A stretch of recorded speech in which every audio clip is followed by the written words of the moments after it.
Hello friends, welcome to our channel Knowledge Amplifier. And in our this particular video, we will be learning how we can form clusters from dendrogram. Okay, so for making clusters in unsupervised learning, we need to know how many clusters we require. So I will be simply implementing this particular code and I will be getting this particular dendrogram. Now from the dendrogram, first of all, I have told you we need to determine the inconsistency coefficient for each of the links. Like for this particular link, the inconsistency coefficient is this particular link height minus average of all these link heights present below this particular link. So if you consider this link, the links which are present below is this link, and this link. Okay, and what is the depth? See, depth is nothing but how many links you can consider as child. Like here, this is, if you consider parent, then this is one child, and this is child of child, and this is child of child of child, because this is first level, second level, third level. So in this particular case, if you want to calculate the inconsistency level of the whole dendrogram, then you should consider the depth as 3, and then you can calculate the maximum inconsistency coefficient, and what for which link will be getting maximum inconsistency coefficient, that link height we will consider. We will be taking the threshold value little bit lesser than that particular link height, because we need to basically cut into horizontal direction, and that will be basically our threshold, and based on that we will be forming our clusters. As simple as that, I have discussed in my previous video. Now let me directly go to our original project.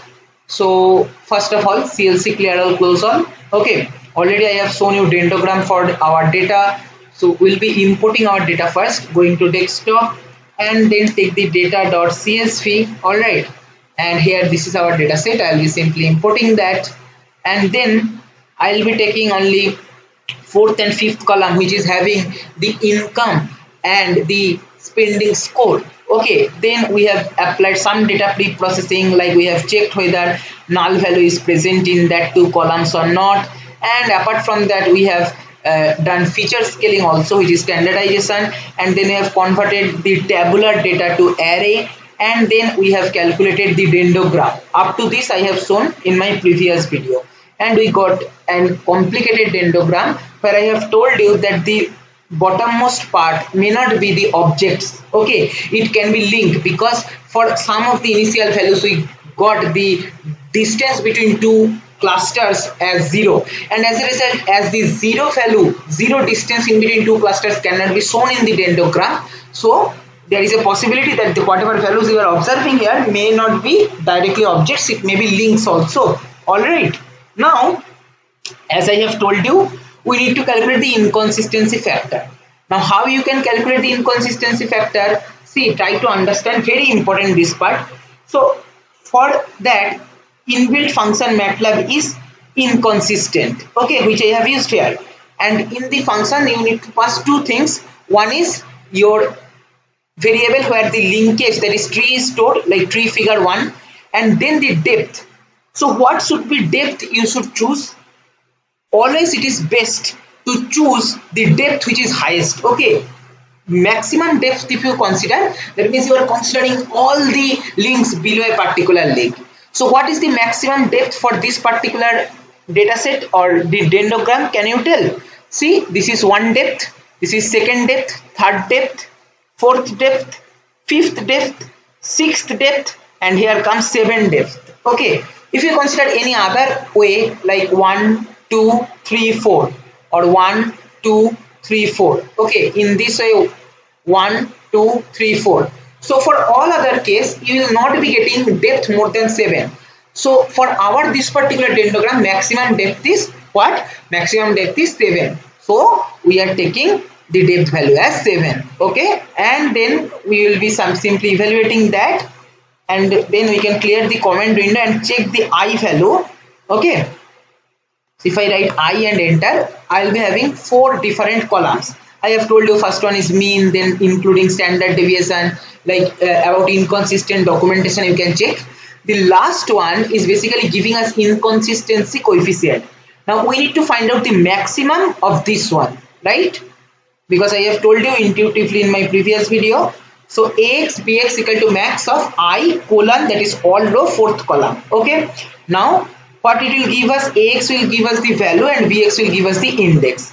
If I simply clear this and write AX, I will be having 6.8, the maximum inconsistency coefficient value, and BX as 196, which is the coefficient corresponding to that. Alright, now the concept is we need to take that particular link which is coming at 196 index, okay, and that particular link height we need to take, just we will be taking a little bit lesser than that particular link height, right? So where our link height is stored?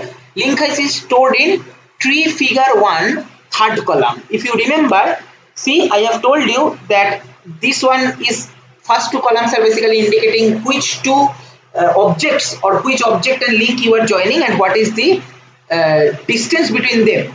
So this particular third column is basically storing the link height. Alright, and here we need to take the 196th coefficient. Okay, so for that and based on that cutoff or based on that threshold we will be forming our cluster. So C equal to cluster tree figure 1. Okay, we need to, in the cluster coefficient inbuilt function, you need to pass first the tree, then cutoff, that is the threshold value. What I have told you, tree figure 1 bx comma 3. Why like this? Bx is giving the index which is having maximum inconsistency factor, comma 3, because we have to search in the third column, minus 0.1, we are just decreasing a little bit, okay, and then criterion. If you check the documentation of the cluster, here criterion argument we need to pass if we want to calculate based on distance, okay. So I have written here criterion, and that is criterion is distance, because link distance, based on that we are working, right? So we will be simply evaluating this, and as a result it will give us which customer is falling under which cluster. Like here different clusters they are showing. Approximately our dendrogram has formed 5 clusters, and how you can visualize those clusters? Same like earlier k-means we have used, that is G scatter, data colon comma 1, that is age, salary income, and then data colon comma 2, which is pending score, and C is basically indicating which customer is falling under which cluster.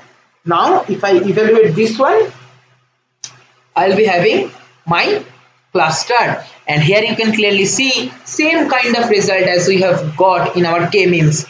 5 category customer, this x-axis is income, y-axis is pending score. This one indicates those customer part which is having low income, low spending score.